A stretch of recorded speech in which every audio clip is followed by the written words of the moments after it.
এবার হাইকোর্টের বিচারপতির তালিকায় নাম এলো জাতীয় নাগরিক পার্টি এনসিপির নেতা সার্জিস আলমের শ্বশুর। জানা যায়, সুপ্রিম কোর্টের হাইকোর্ট বিভাগে একযোগে 25 জনকে বিচারপতি হিসেবে নিয়োগ দিয়েছেন রাষ্ট্রপতি। নিয়োগপ্রাপ্তদের মধ্যে এ সময় সার্জিস আলমের শ্বশুর অ্যাডভোকেট মোহাম্মদ লুৎফর রহমান রয়েছেন বলেও জানা যায়। তিনি এতদিন ডেপুটি অ্যাটর্নি জেনারেল হিসেবে দায়িত্ব পালন করছিলেন। অবশেষে বিচারপতি হিসেবে নিয়োগ পেলেন তিনি।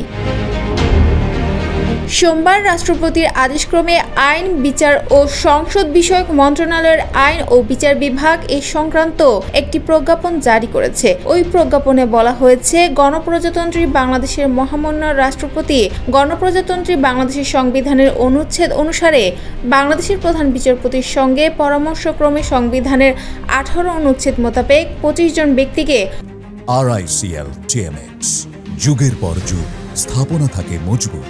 শপথ গ্রহণের তারিখ থেকে অনধিক 2 বছরের জন্য বাংলাদেশ সুপ্রিম কোর্ট হাইকোর্ট বিভাগের অতিরিক্ত বিচারক নিয়োগদান করেছেন।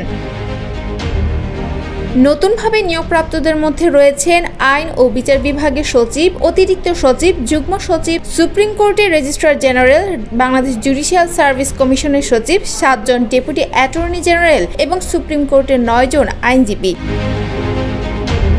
সার্জিস আলমের শ্বশুরকে হাইকোর্টে নিয়োগের মধ্য দিয়ে রাজনৈতিক অঙ্গনে তুমুল আলোচনার জন্ম দিয়েছে। যারাই এতদিন কোটার চেয়ে মেধার গুরুত্ব দিয়ে রাজপথে উত্তাপ ছড়াতো, আজ সেই স্লোগান কোটা না মেধা, সেই স্লোগান নিয়ে প্রশ্ন তুলেছে নেটিজেনরা।